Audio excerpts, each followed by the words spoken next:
Hi everyone, Shab Nartulagan ito at manonood naman tayo ngayon ng Abot Kamay na Pangarap, episode 320.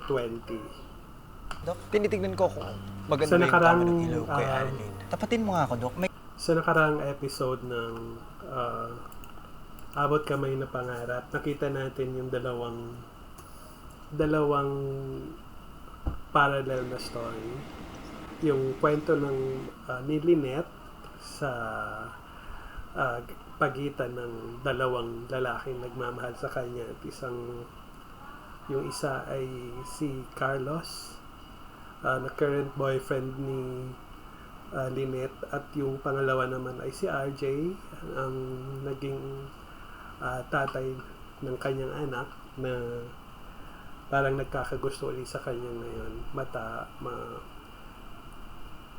matapos ang maraming doubts na pinagdaanan ni RJ. At syempre, ang pinakamalaking hindrance sa relationship nila or sa ligawan nila bukod kay Carlos ay si Moira na lahat ginagawa para mabawi si RJ. At yung kwento naman ni Annalyn ay pinag-aagawan siya ng tatlong manliligaw. Eto na nga. Kasi po may exhibit po si Harry. Tapos kinuha niya ba naman po akong model? Hindi naman po ako marunong sa ganun. Yun yung napopost-post. Niya nga po ako Anak, nililigawan ka ba ng mayan? Mukhang hindi po, no? Bata ko pa po kaya para magpaligaw. Mga friends ko lang po yan. Megan, Harry, Doc Lyndon.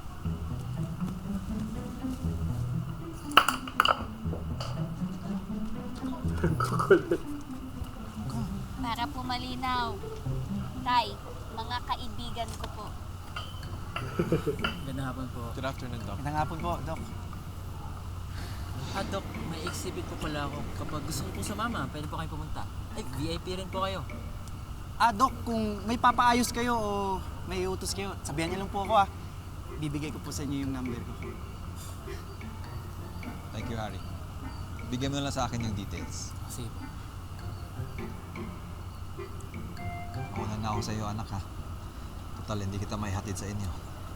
Dok, huwag na po kayo mag-alala. Ako na po maghahatid kay Annalyn. Ha?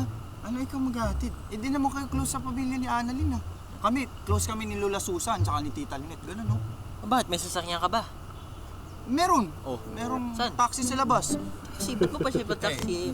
Ay, Harry, Regan, nakakaya kayo kay Doc RJ. At mabuti pa ako na maghahatid kay Dr. Annalyn. Ba't ikaw? Ba't ikaw? Ako na una. Dok, ako na maghahatid, Ako maghahatid. Saka pa Hindi ka nakikinig. ako nga nauni. Ako Magta-taxi lang nagsabi. mabilis Ako lang nagsabi naman, na ako tsaka- maghahatid. Ako maghahatid. Boys! Hindi nagpapaligaw ang anak ko. Kaya, kung gusto niyo manligaw, dadaan muna kayo sa akin. Okay? You heard Doc RJ, Harry Regan. And that includes you, Dr. Javier.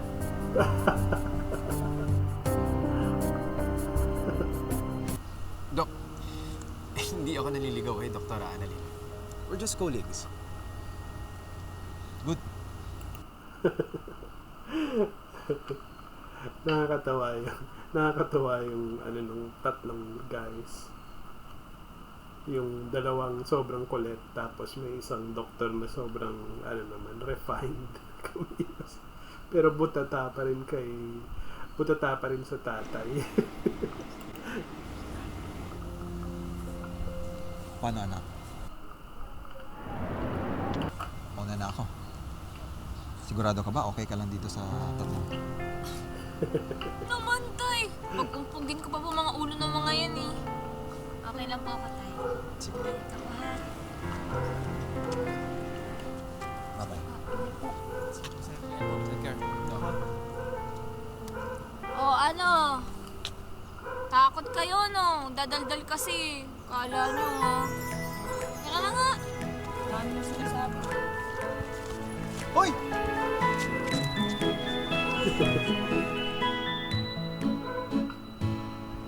Asa na ba kasi yung daddy mo? Alam mo, I'm sure affected siya sa nangyari. And this is the perfect time for me to show him that I am loving and understanding, and that I am the only woman that he will ever need. Galing naman mag-promote ng sarili niya. Ewan ko, iniwan ko siya. Ako ba iniwan? Eh paano, pinapagalitan niya ako tungkol kay Annalyn. Hindi naman bulletproof yung feelings ko, no?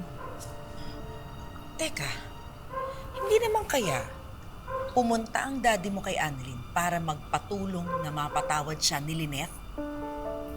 Ewan ko. Bakit anong gagawin mo? Pupunta ka ng East Ridge?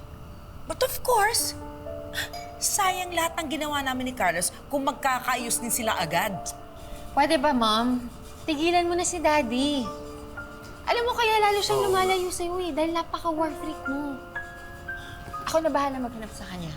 Okay? Umuwi ka na. O sige, basta siguraduhin mo hindi niya kasama yung buwisit na Lynette na yan. Sige na. Okay? Bye.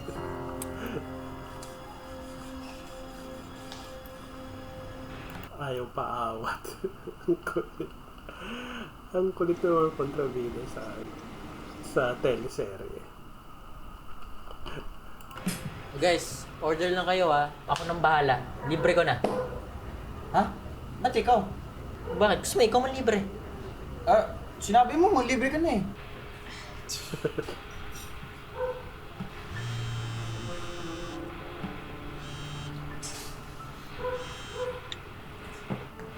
Buti na lang. Nire-reject mo na yung tawag ko ngayon, ha? Siguro magkasama nga kayo ni Daddy.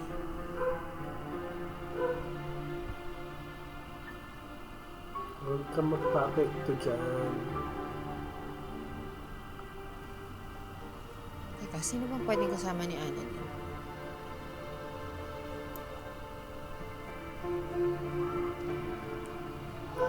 Si Rondon.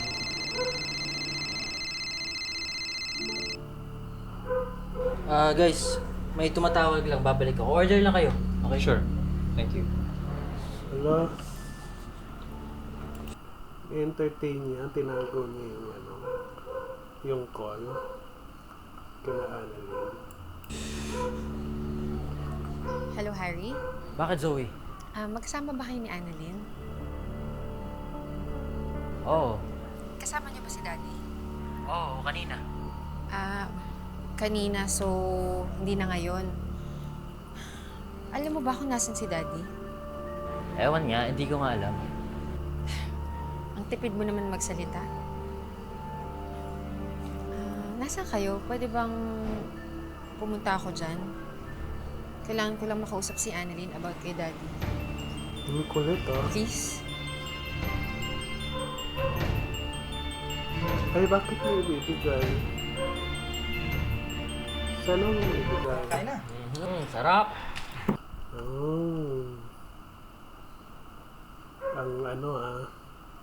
Ang eksena, ang awkward naman kung biglang darating si Zoe. Diyan, manggugulo na naman. Annalyn? Tikman mo to. Masarap to. Hindi, ito na lang. Ito! Dok! Bagay na bagay sa'yo to. Tokwat baboy. Bagay dyan sa lugaw mo. Parang tayo. #Regalin. Corny mo, alam mo yan? Ito na lang. Siomai. Because you're siomai type. Corny ka. #Harana. Annalyn, eto yung tikman mo. Teka lang. Kala ko ba kulig lang? Kinakikisali. Gumagaya lang ako sa inyo. Nakikiuso lang ako. #lumpiang toge. What's the problem? Alam nyo, kaya kong kainin to ng wala yung mga yan. In short, hindi ko kayo kailangan. #I love myself. Isang kaya ito, ganito to. Ang cute. Yun. Lagyan mo konti. Okay na nga, masarap na nga, di ba? Annalyn, Zoe? Anong ginagawa mo dito? Yan na. Kakainis. Lagot ka, patay ka, Hari. Sinabi mo. nasan si Daddy? Wala naman siya dito. Obvious naman, di ba? Huwag mo nga akong pinipiloso po. Nasaan siya? Ba't ba gusto mo malaman? Ba't di siya yung tanungin mo? Hindi siya sumasagot sa akin eh. Ano, alam mo ba or hindi? Ano nga ayoko sabihin? Annalyn, kinakausap kita ng maayos ha. Pag di ka sumagot ng maayos. Oh, anong gagawin mo? Oh, ops. Teka lang. Relax lang, relax. Zoe, mabuti pa umalis ka na muna. Eh bakit siya naman yung nauna? Eh, ikaw namang ano sumugod ah. Oo nga.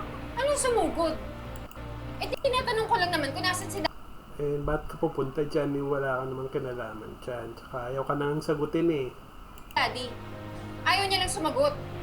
Annalyn, kailangan ko makausap si Daddy. Magkaaway sila ni Mami, sige na naman. Asan siya? Huwag man sabihin. Walang pakit ko. O yan, sinayin ko na sa'yo kung nasan siya.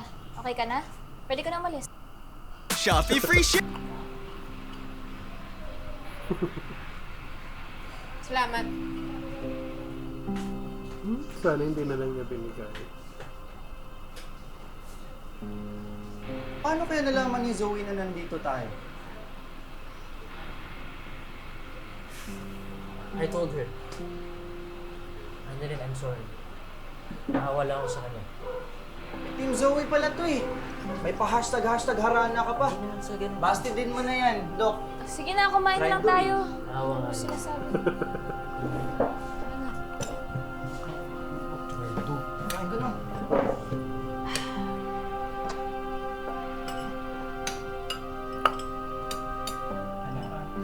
Sus!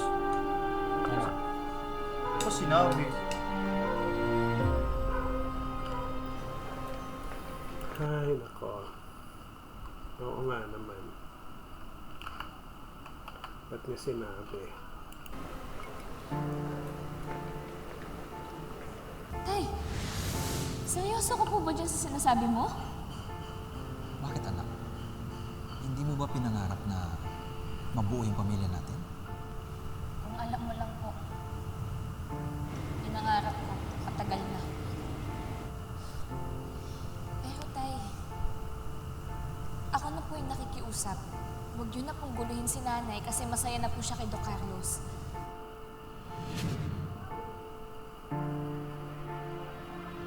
Papayag ako na magiging friends ulit kayo ni Lynette on one condition.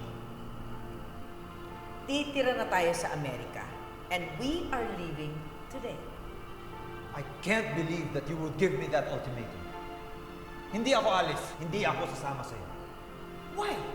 Dahil ba may relasyon na kayo ulit ni Lynette kaya hindi mo siya maiwan?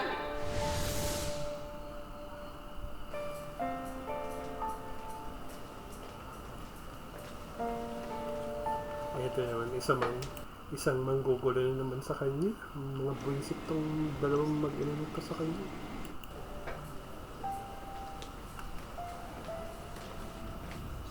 Dad, Zoe, bakit ka umiinom?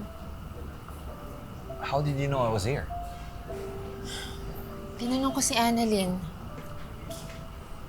Dad, huwag ka na magalit kay Mami. Hindi ko alam, Zoe, kung paano mo kinakaya yung ugali ng mami mo. Dad, naiintindihan naman kita. Pero, mabait naman si Mami eh. Misunderstood lang siya. And she's just doing this to protect our family. Kaya niya gustong pumunta kami ng US? Yeah. Papakalayo-layo. Kasi ayaw niyang magkalapit kayo ni Tita Lynette. Dad, you have to understand her. You're trying to be friends with the person who ruined our family. Paano kung maulit-ulit yun? Hindi na mauulit yun. Ay, nako. Masyadong, itong mag-ina talaga na to. O sige nga, you try to put yourself in Mom's position. Yung mahal mo, may nilalapitang ibang tao, kahit sino naman ma-hurt, magsiselos, magagalit, di ba? Kaya Dad, intindihin mo na lang si Mommy. Ayaw niya lang magkalapit kayo ni Tita Lines. Okay? Can you assure her that?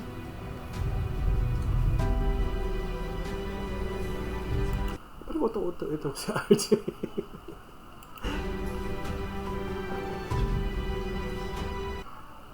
For just 4...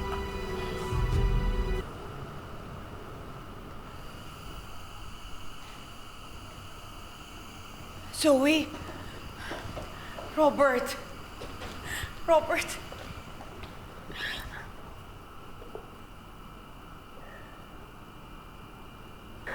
Robert, I'm so glad that you're home.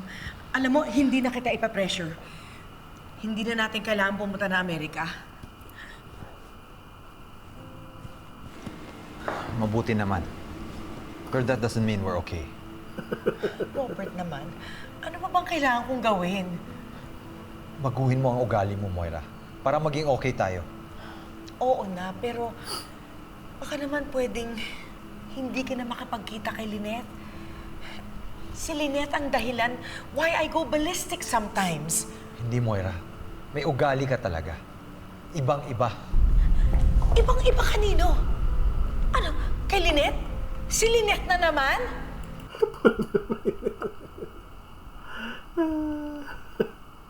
Puro linit ang nasa bibig ng babaeng to. Hindi. Ibang-iba ang ugali mo kaysa sa dati. Nung bago tayo magkakilala, nung pagkagising ko after ko makoma, it was like you were wearing a mask. Pero unti-unti, natatanggal ang maskara mo. Robert naman, para mo naman sinasabi, pinaplastic lang kita. Maybe. Who knows? But I feel like this version of you is the most real one. Anyway, gusto ko mapag-isa.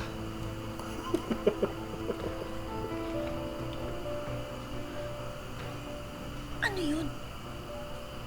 Akala ko ba kinausap na yung daddy mo? Mom, wala naman akong magagawa sa kung anong nakikita ni Daddy. Memory lang na may nawala sa kanya, hindi naman yung paningin niya. I've been telling you this. Sabi ko sa'yo, itago mo muna yung mga sungay mo. Dahil yan ay sisira sa lahat ng efforts natin. But...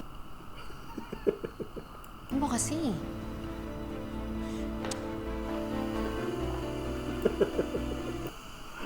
Tsura niya.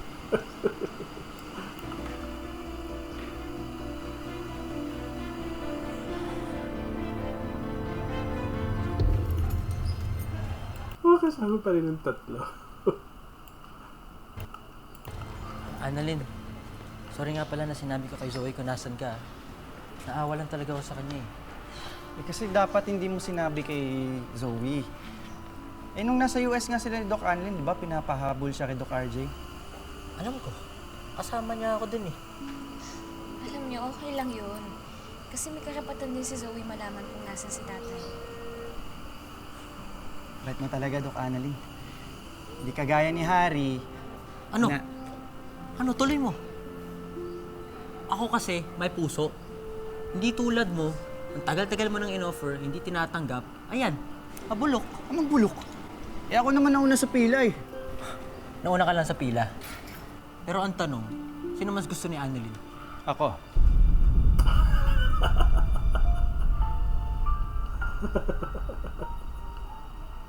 Ako, rinding-rinding na ako sa inyong dalawa.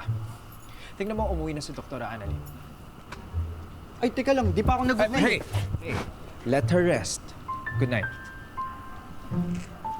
Alam mo, Doc, nakakahalata na ako sa'yo eh. May gusto ko kay Annalyn, no? Oo nga no, sumama pa nga siya sa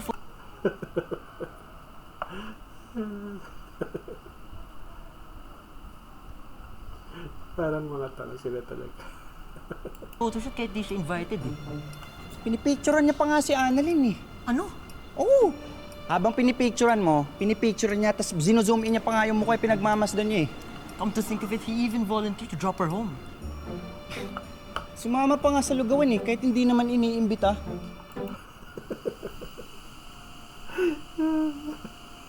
Ano mga bata?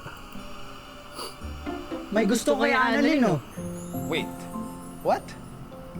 Guys. Wait. What? Guys, idol niyo ba si Ma'am Moira sa Kapraningan? Gusto ko lang bumawi kay Doktora Annalyn. Sa lahat ng mga nagawa ko sa kanya, walang ibig sabihin yun. Okay? Are you sure? You know what? You can believe whatever you wanna believe. Pero yun yung totoo. So exclude me in this narrative.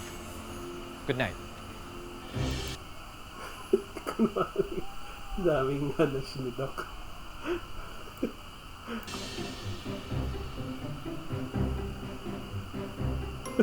Alam mo, hindi talaga ako naniniwala dyan. Hindi ako papatalo dyan.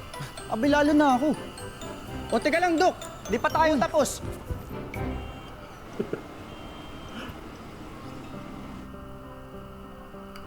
Ano naman kayang drama nitong si Carlos?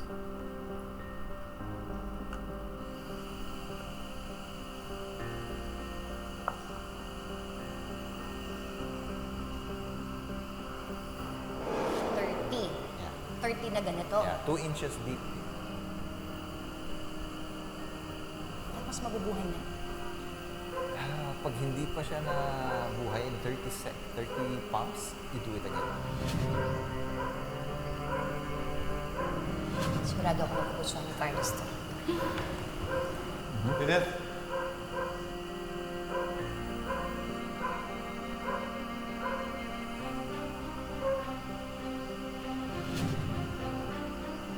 Your time with Lynette is running out. Nakita ko na itong nangyari kay Michael, and I know exactly how this will pan out. Pag hindi mo binakuran si Lynette, aagawin at aagawin siya ng asawa ko. Lakas ng sulsul kasi. Kaya napraning na gusto si Doc Carlos eh.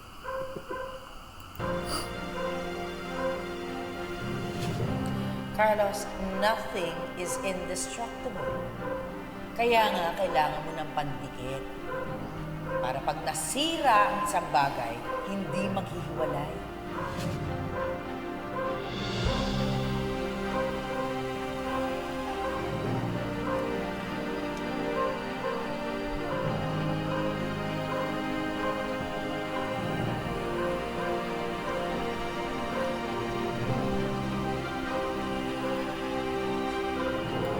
Parang papasok na naman sa isang malaking problema tong show.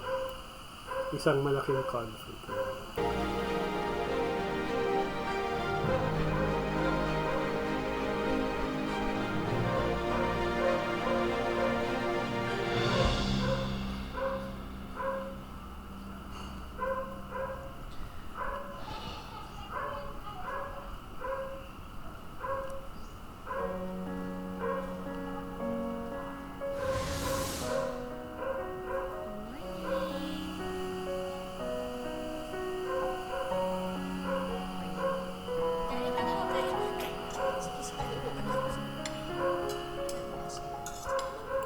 Saya-saya, oh.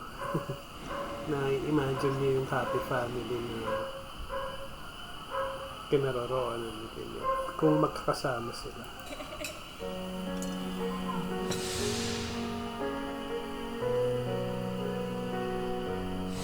Sa totoo lang, Tay, nung kumakain po tayo ng breakfast, sobrang saya ko. Pero naisip ko po, wag na po natin pilitin. Kasi, Tay, kasal ka po. Kasi nanay masaya na po siya kay Doc Carlos. Kaya please, Tay, huwag ka na pong gumawa ng kahit ano na makakagulo po sa puso't isipan ni nanay.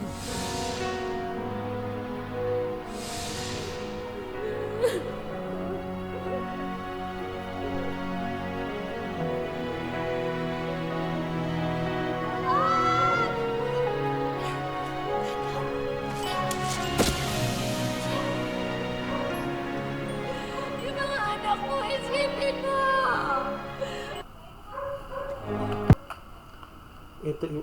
Ito yung mga flashback na magaganda kasi may ibang pinapakitang angulo. Hindi mukhang pinapahaba lang yung buong episode. So, parang may parte siya sa story.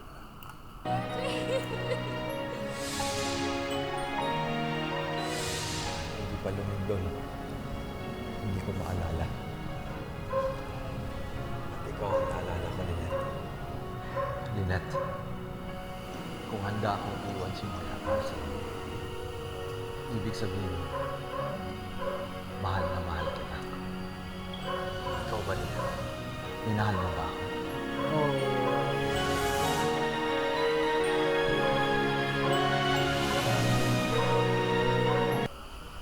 Ganda ng eksena. Hello. Evening. Evening.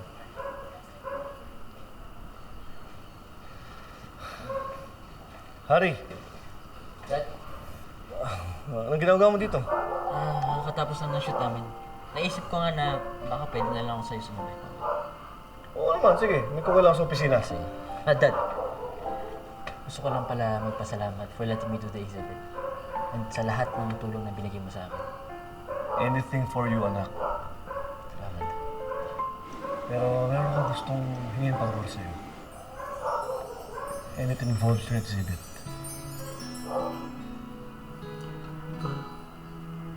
Siya ba yung gagamitin niya para magkaroon ng yung magkadikit ang relasyon nila kahit magkaroon ng problema, magkadikit. Yung sinasabi ina-advise ni Moira kay Carlos.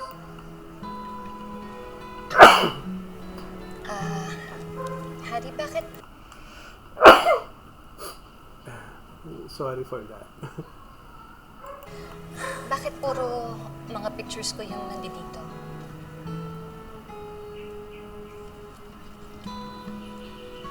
Carlos. Lynette.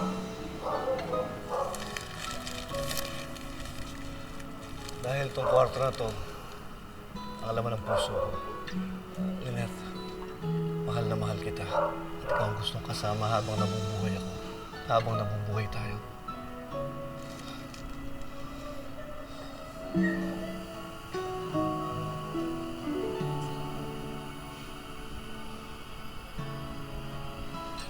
Will you marry me? Tatangihan siya. Bakit tanggihan niya? Ano si RJ pag tinanggap naman niya?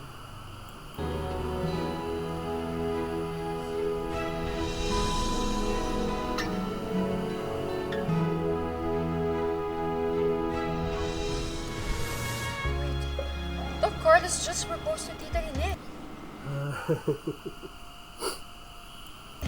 What? Walang magandang maidudulot yung pagtatago mo ng katotohanan sa mga tao sa buhay mo.